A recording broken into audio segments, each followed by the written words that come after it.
Hi guys, I hope the first lesson went okay for you.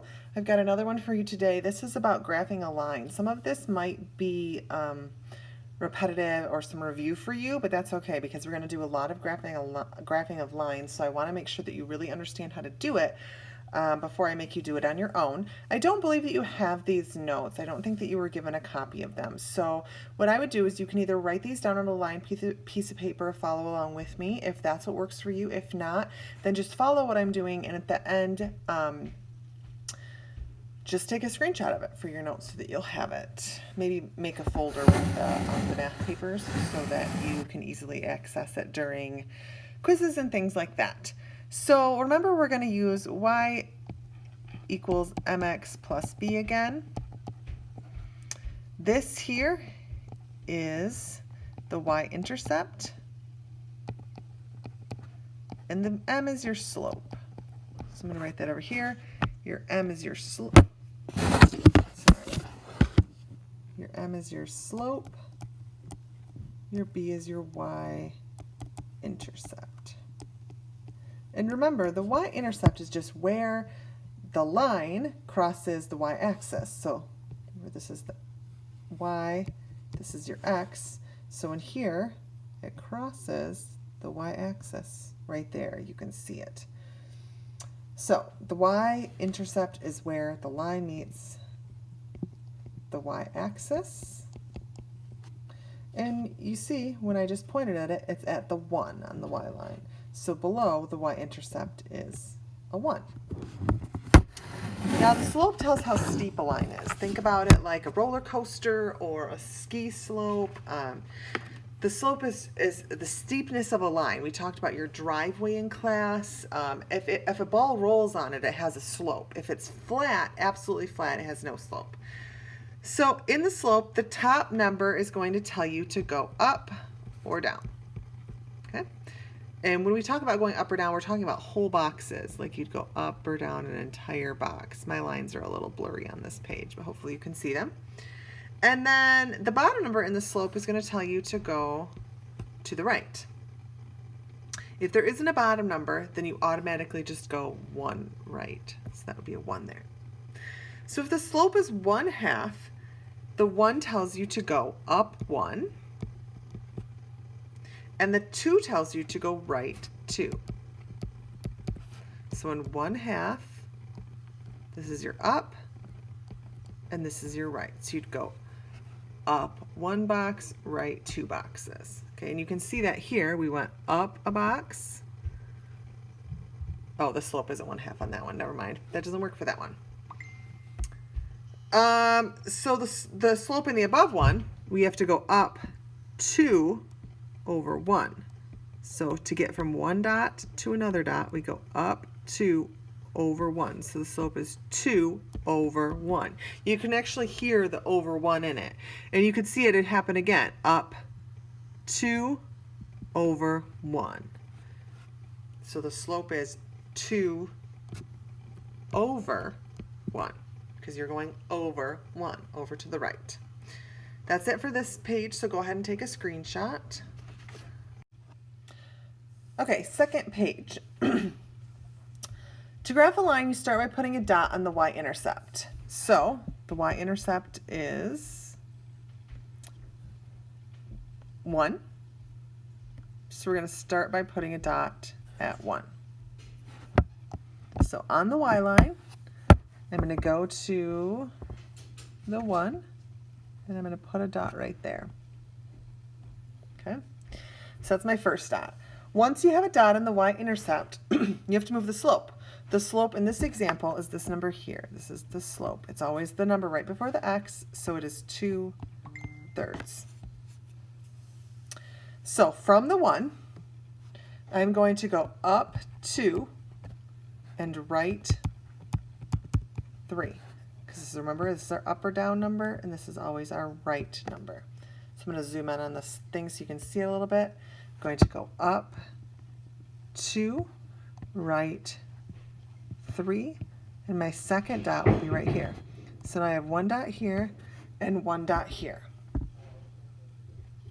You connect the 2 dots and you've drawn your line. You only need sorry, you only need 2 dots to draw a line. So I just draw my line right through here, connecting those 2 dots, and this is the line y equals 2/3 x plus 1. And that is what you would label your line, like I just did. Okay. After this, I'm going to bring up your homework. I'm going to do the first 2 or 3 problems with you, and then you're going to be doing the rest on your own. Okay, so if you keep going on this video, you'll basically get a couple of answers for free. So I don't believe that you have this page, so you're going to either want to download and print it. You can draw yourself some graphs on a piece of paper if that's what works for you. Whatever you can do to make this work. I'm not going to be real picky about it. So if you just want to draw out some graphs and use those, that's fine. You know, you're going to want to put some little dashes. If you have the ability to print, that's great. If you want to make it a PDF and you can write in it on your iPad, that's also an option. I don't care which you choose as long as you get it done. So the next page you're going to see is going to be your homework tonight. Okay, this is the first side of your homework. Your homework is double-sided, so make sure that when you're looking at it, that you actually use the download that I gave you that has both sides on it. I'm going to just skip around and do a few of them. The first one that I wanted to do with you is number 2 here. So you can see that this is your y-intercept, and the -5 is your slope.